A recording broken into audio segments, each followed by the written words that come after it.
But where are you really from? A podcast about the Asian American struggle.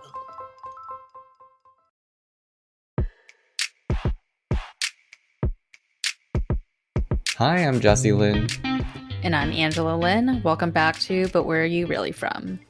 This episode, we wanted to take you back to our homeland and explore a key thing there that is not here, which is a centralized, quote unquote, socialized healthcare system, which covers everybody in the country and provides them access to pretty nice healthcare.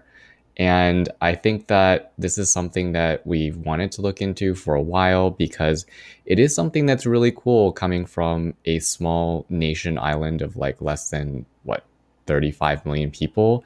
And we thought it would be interesting to take a look at how their system is formulated and maybe how we can take some of the learnings from that and see if a system of that kind could ever be rolled out here in the US. So just to kick things off, I think that we're going to go through a few key pieces of information about the national healthcare system in Taiwan. First of all, it's been around for a while now, especially since Taiwan hasn't been a country for very long. The system was launched in March of 1995, and overall, I think it's proven to be very effective. And I think before the national health system was set up, there was a lot of gaps in insurance coverage, similar to here in the US. It was something like only 57% of the population in the country was covered by some form of health insurance. And it wasn't even very clear if those were plans of equal parity, meaning that everyone had the same access to the same coverage at the same cost. So in fact, a good amount of people in the nation, the island nation, did not have insurance coverage. And one of the main things we want to talk about is like how this system came to be in Taiwan. It seems like before that they placed the system in place, it was very similar. I was reading an article where they had like different kinds of insurance for like different kinds of laborers. So they had like, my mom talks about it actually. She says she has the Jian Bao, but she also has like farmers insurance or something like that. And the article that I read said like each job type had their own kind of like specialized industry insurance. And so part of the reason they rolled out this system was to improve the efficiency by just like streamlining everything into like one administrative entity. And there was a second piece that was in the article that I read that was talking about how the other part of it was kind of advancing social justice, although social justice, I guess you might consider it as like a newish term or newishly more popular, but it was the idea that they wanted to be able to cover everyone and give everyone the opportunity to access healthcare. I think a lot of people, when they hear the term like universal healthcare, they think it's just free healthcare for everyone. And that's not the case, at least in Taiwan. What we are talking about here is just that everyone in the country is part of this program, this national health insurance program, and they have the same level of access to doctors and services, but there is still like out of pocket payment involved, and we can get into like how much and whatnot, but it's not free, and it's not free to taxpayers, certainly, and it's not necessarily free for a patient when you don't like walk out of a hospital without paying anything, right? But anyways, it's still infinitely more unified and simplified than our current system. But I just want to put that out there because I think I fell into that where I was like, oh, when I hear the term universal healthcare, I just think it's like free for Free all. everything. Yeah. And part of the history also of how Taiwan came to be with the system is they knew that they wanted to reform their healthcare system, which is fucked up like ours, back in the 80s. And then they basically looked around at the world and looked to other countries to see which ones had like better systems and what they could adopt. And in particular, they looked pretty closely at the UK's single payer system. And that's what I guess this type of function is called single payer system, which is basically like there's no like Blue Cross and Kaiser and like all this stuff. It's just like there's like one facilitator. So it's that kind of system is called the single payer system. Some random Princeton dude helped them. Like I saw. Was his name was like Reinhardt or something? yeah, something Yeah. super white. Like yeah, so the US had some influence apparently in this. I think his last name was Reinhardt and he was a Princeton professor or something, but he was married to a Taiwanese woman. So that's where the connection came. But for some reason, Taiwan was like, hey, what do you think? And then he was like, you should do the single payer system. And they were like, okay. They did it. But hey, I don't know. It worked out, I guess. But that's a fun fact of like randomly how they landed on the current system. To be fair, I think he did already write a few papers about how fucked up the US healthcare system was and some like analysis on other global competitive systems, and that's probably why they tapped into him. But it was just so funny that they're just like, hey, US rando. You random person.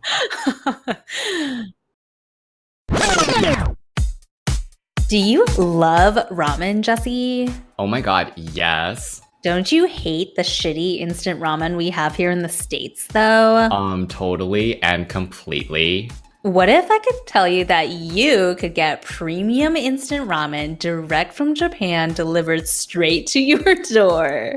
Did you know that in Japan, instant ramen is actually legit? They put a lot of care into using high quality ingredients for the soup, the noodles, and the toppings. But how do I get access to that when I live here? Well, bitch, you're in luck. We've teamed up with 5 a.m. Ramen, a business based out of Tokyo that is obsessed with all things ramen. They are offering premium curated sets of the best instant ramen in Japan to consumers worldwide.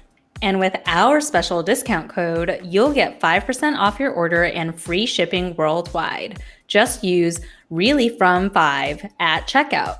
Head over to instantramen.jp now and use our promo code REALLYFROM5. Oishi! Well, as Angela mentioned, I think it's very interesting to look into how each of the systems works. And so we're going to look into specifically how healthcare in Taiwan is covered under the system here, because as Angela mentioned, it's not free. And so it's a good idea to understand what healthcare for all actually looks like in Taiwan. So overall, there's like a mix of government subsidies and premiums paid from the taxpayers or the citizens. And it's actually interesting because I didn't quite understand the difference, but they're like, it's not a tax, you pay a premium instead, which I'm like, I don't really see what the difference is. Like, but you're paying for it one way or the other. Yes. So yeah. So you do pay the government for the insurance. For needier individuals, there are subsidies. So like everyone is able to get covered regardless of their income and things like that. But as it relates to like other pieces of how the insurance works, I didn't actually know this for a while. I thought that like all of the doctors and stuff were like public employees, and they're actually not. So like a lot of the studies also said that most of the general practitioners and most of the operators in the healthcare industry are actually private, with the exception of like large government hospitals, and they basically compete with each other for the money that's paid by the government for all of the services. And I think a key difference again between the UK single payer system and the one in Taiwan is also that in Taiwan you don't need a referral to see any doctor. Whereas in the UK, they use general practitioners to it's like an HMO, like it is here. You have to see the general practitioner and they have to refer you to see a specialist. But in Taiwan, this is not the case. And you can see basically whoever you want, provided they have the slot open. And then the co-payments and stuff, as we mentioned, it's not free to go to doctor's visits and to stay in the hospital, but it is a lot more reasonable than in the US. With that said, we're obviously looking at this from a Western mindset. So we're paid US dollars and looking at this being like, wow, it's so cheap. But I don't know if it's really, I'm sure it's not like going to break anyone's bank, but I don't think people look at it as like as dirt cheap as we do because we're paid in dollars. But anyways, in the US, a big reason that people go bankrupt is hospitalizations. And you can't control how long you need to be in the hospital if you've been in an accident or you have like chronic illness or all that. And that can easily rack up to be like 5-6 figure bills pretty quickly. In Taiwan, I saw that the co-insurance for inpatient care is capped at about $1,200 US for any like single visit, even if you stay for multiple days. And then if you have a chronic illness that you're in there a lot, then they even have an annual ceiling and it doesn't go over $2,100, which is like... That's pretty legit. I think my deductible was 2,000.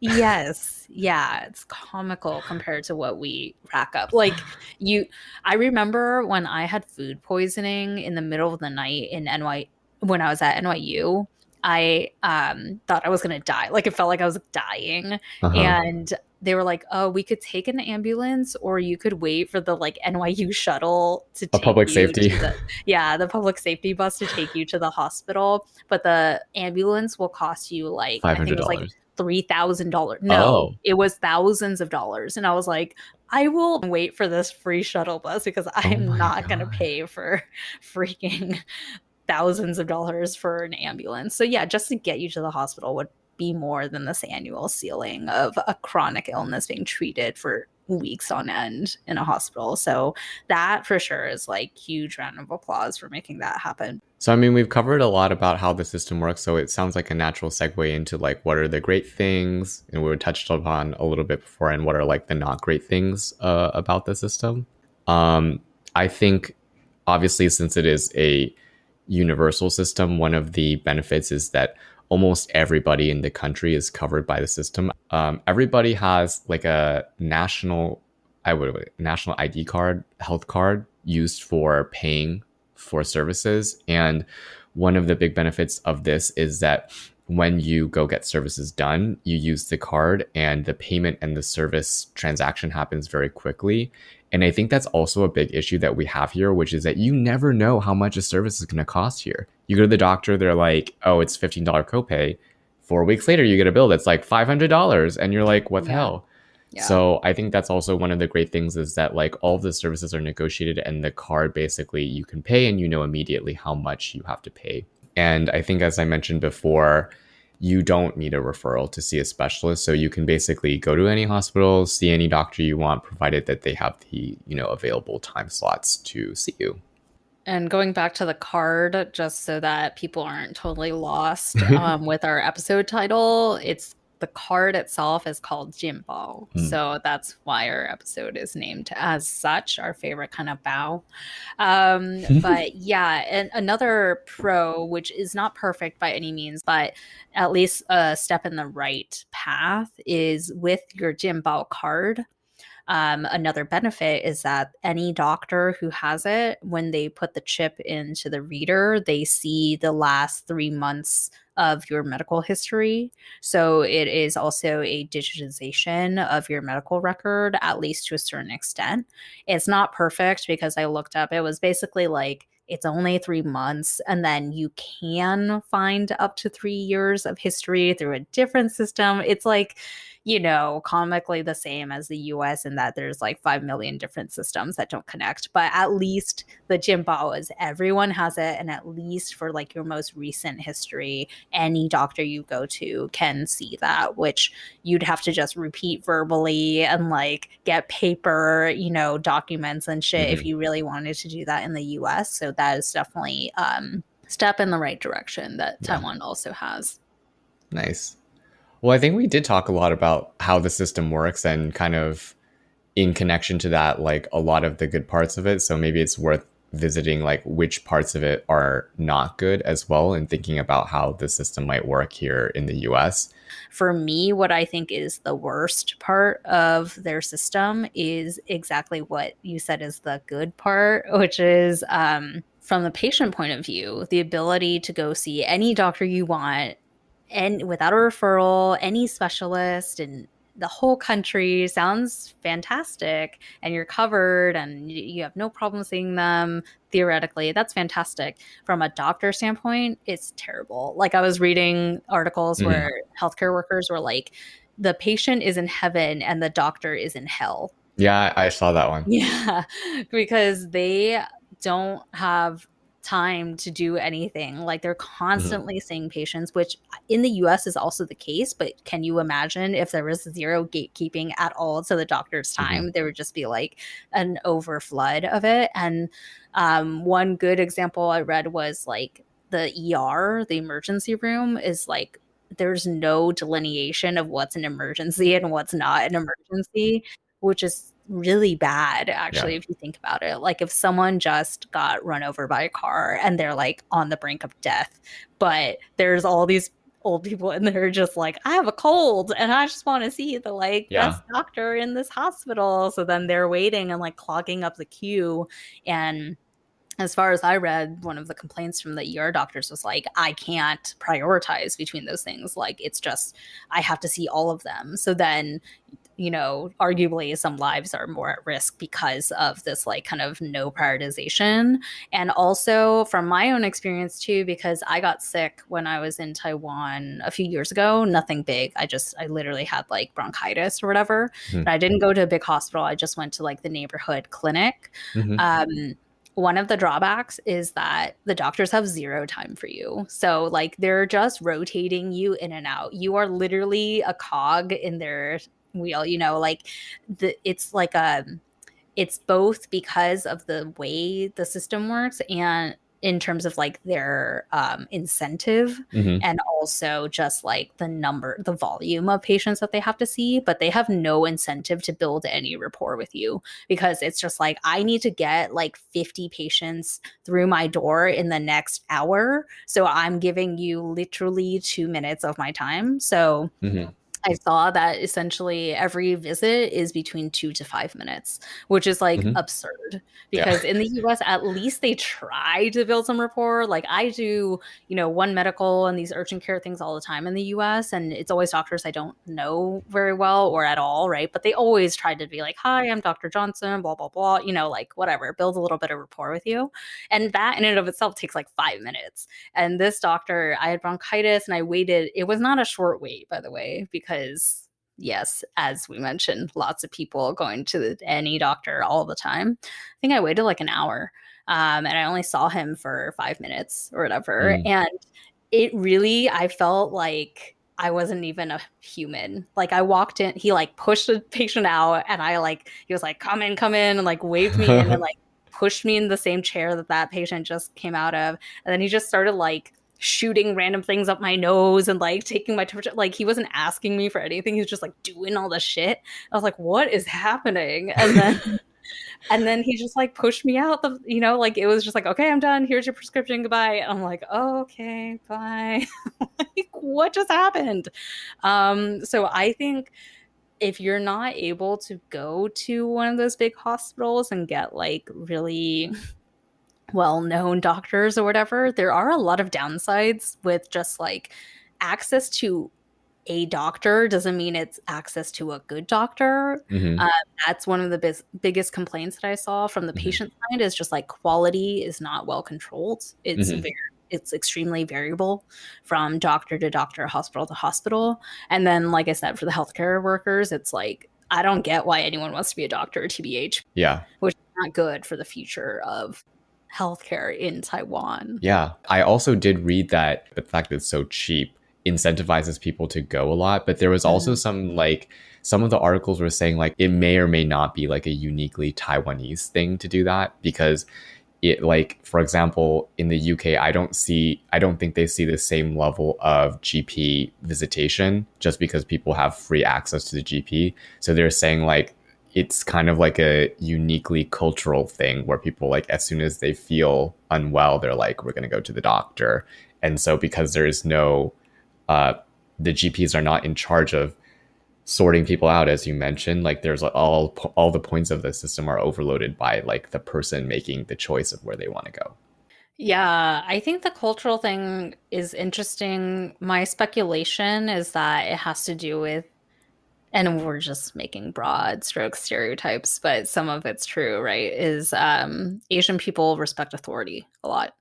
And if you're a doctor, you have quite a bit of authority because you know way more than the general human about how to stay alive and to live as long as possible. So, especially if your first visit or whatever, you found anything wrong, I'm sure that's why people keep going back. It's just like, hey, it's free and you said Yeah. something's wrong. I'm going to go back until it's fixed. Yeah. Versus you actually mentioned a while ago that your mom hates going to the hospital in the US, right? Like she won't go get checked up on ever in the US. I mean, I think it's just a variety of factors, but she doesn't really enjoy. I read this in the articles, but I know it from firsthand as well, is that I think a lot of that is literally just language and Yeah. cultural and monetary too, Mhm. right? But my parents have held back on like minor to semi big surgeries or like procedures that were needed until they were back in Taiwan because they would feel more comfortable. They knew that they could get like some of the best healthcare that was available if they went to like one of the big hospitals in Taipei, and that it would be covered largely by the health insurance. So they would like draw out some of the, the pain and the shit that they were going through to wait until they were back in Taiwan. And apparently this is very common for people who live abroad who are not in Taiwan all of the year. Hey everyone, we love doing this podcast, and if you enjoy our episodes, we would really appreciate if you could support us in any number of ways. First is by subscribing to us, rating us, and reviewing us on Apple Podcasts and iTunes. Second is by telling a friend. Third is following us on Instagram at whereareyoufrompod. Fourth is supporting us on Buy Me a Coffee. You can find out more about all of these by visiting our Instagram's link in bio. And again, our handle is at whereareyoufrompod. Thank you. For the fortune cookie, we wanted to talk about whether or not we felt like healthcare for all, if it's something that could be successfully implemented in the US. And I think we touched upon a few things that are interesting to start with.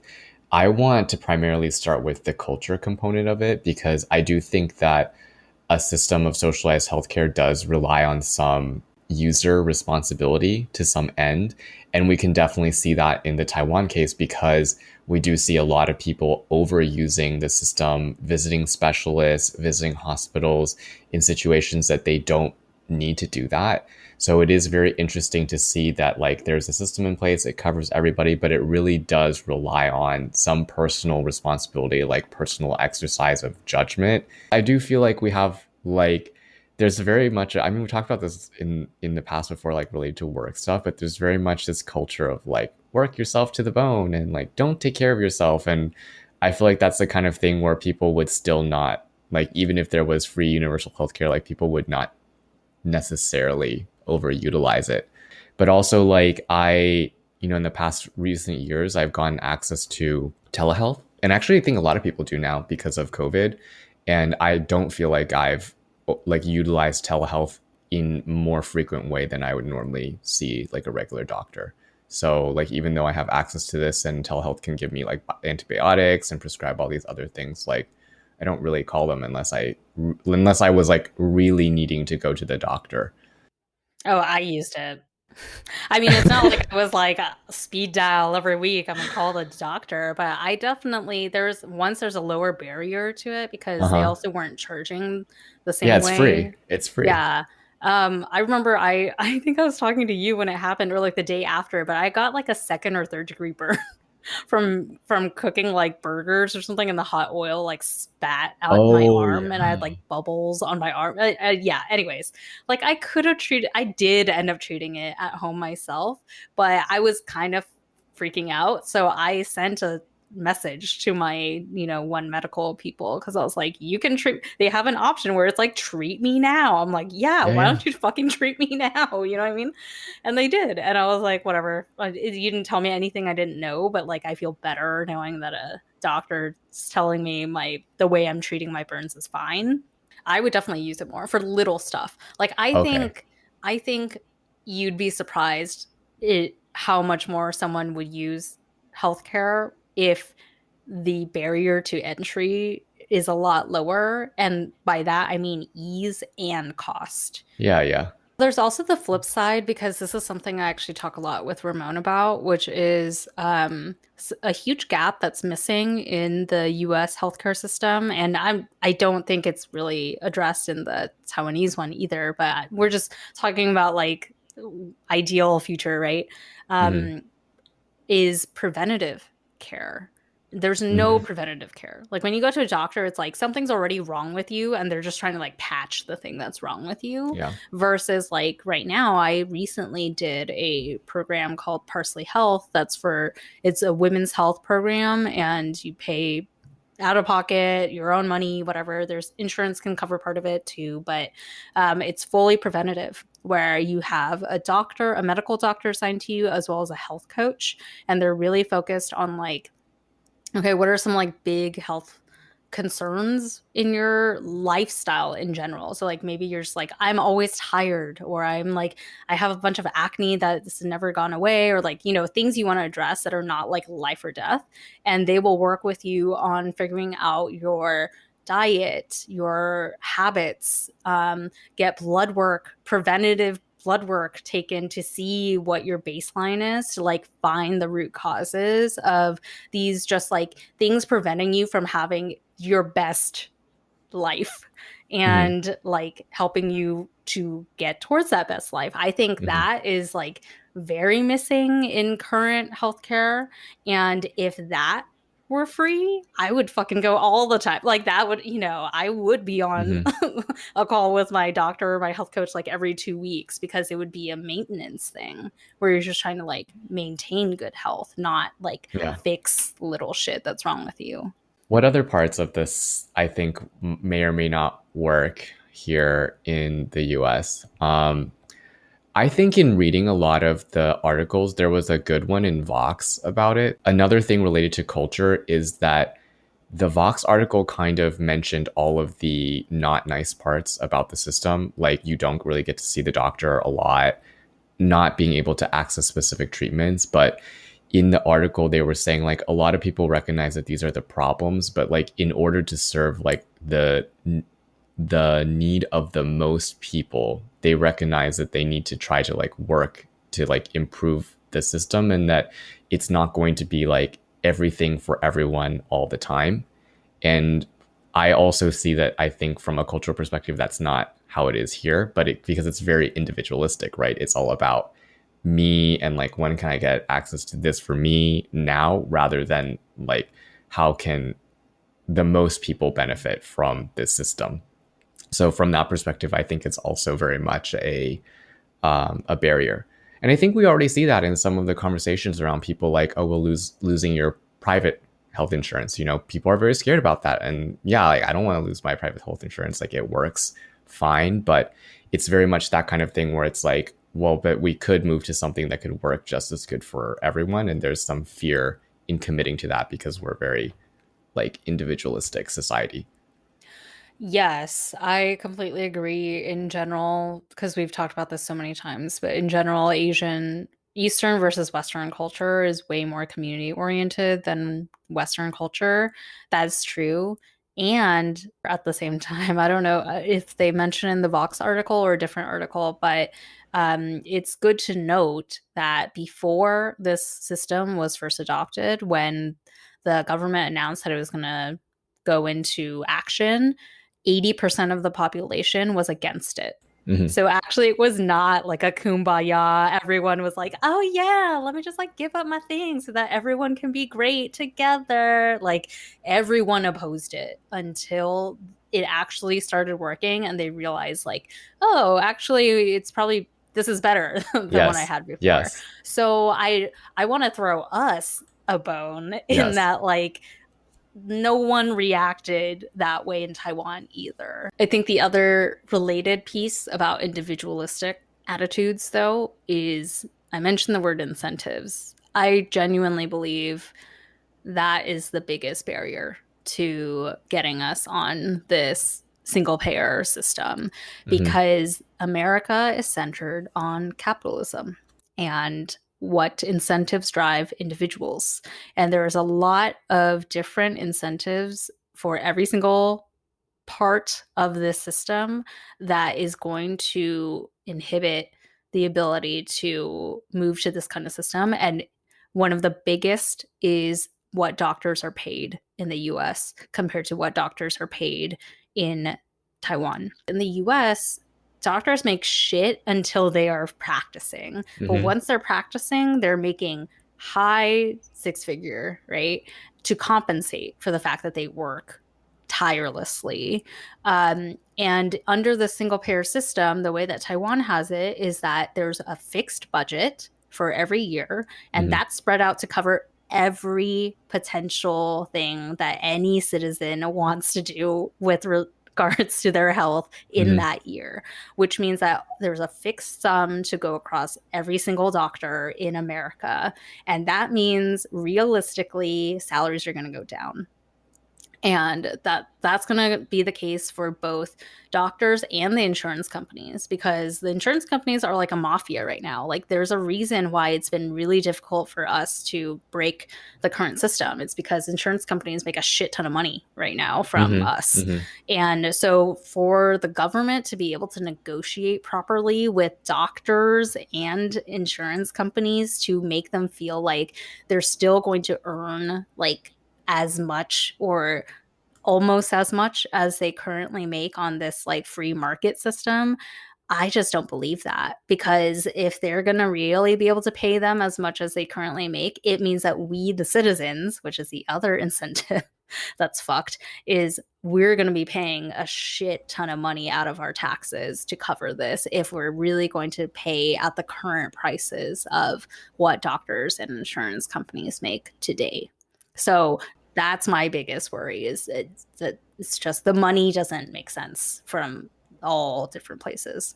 Yeah, I think the incentive thing is a huge piece because, like, to what you're saying, there are many parts of the healthcare system where the incentive is not oriented towards a person's health, and rather it's like oriented towards something completely different. And I also think it's really hard for people to accept, like, under this single payer system, there are no insurance companies in Taiwan. The government is the insurance company, basically. So I can't say that crunching the numbers, but like in theory, I guess it could be possible for the doctors to be paid the same if you just remove the administrative waste on the insurance part and made the money go to actually the people who are part of the healthcare transaction, meaning the doctor and the patient. But obviously there's a huge industry lobby to not have that happen because they're large companies that generate good amounts of profit. So I do agree with you. I think it's a big problem because it's the incentive is not set correctly to keep people healthy. And then, of course, it's a whole other topic, but I do want to throw out that the taxing thing is going to be, because taxes are the biggest recurring topic for any US new policy you want to pass, is like, how is that going to work? And how is that going to be fair between citizens, and what does fair mean based on every individual, right? Yeah, and that's a good point. And one of the things I was just thinking about is just kind of like, at the end of the day, the legislative yuan made the decision, and like they kind of made the decision knowing that it wasn't popular, but that they believed it was the right thing to do. And just based on that alone, I just don't think it'll happen, because like, think about the people who we have in the Congress right now. Nobody is going to put their ass on the line to do the right thing, which is like the unfortunate truth. But I do want to say that, like, I think and I'm looking at the Wikipedia. Maybe Wikipedia is not a great source, but there was a quote in the Wikipedia that said, in a 2009 interview, Michael Chen, vice president and CFO of the National Healthcare Service, explained that one of the models that they did investigate was the United States, and that fundamentally the health service is modeled after Medicare in the US. And it's basically the same thing, except that their program covers all of the population and Medicare only covers the elderly. So it really doesn't seem like that much of a stretch, because they're saying that they have essentially the same system. They just cover more people under it. But I do believe, based off of what you're saying about the economic incentives and the political willpower, that I think it will be a very difficult thing to achieve.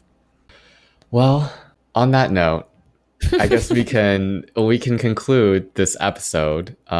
As always, if you guys have any questions, comments, maybe you're actually an expert on this topic and would like to weigh in and correct us anywhere where we did not accurately reflect the factual situation or the actual opinion of the people living in Taiwan about the health system, write us in. Or you are very knowledgeable of different reasons why it could or could not work in the US to adopt something like this. We also want to hear from you, because we should have started with this. I genuinely think we should start this with any topic where we research stuff, but recurring disclaimer that we're not experts at anything, and we are just talking about topics that we're interested in, that we do some as much research as we can as, lay citizens, but we are not experts by any means. So we're always open to corrections and real expert opinion. And you can send all of those to our email at telluswhereyou'refrom@gmail.com, or you can DM us on Instagram at whereareyoufrompod. And a reminder that we're still looking for listener story submissions. So if you haven't already, write us in. We're eager to read your story. About anything. It can be about literally anything about whatever your you experience. Want. Okay. Well, then come back next week for a fresh new episode. And until then, 再见, bitches.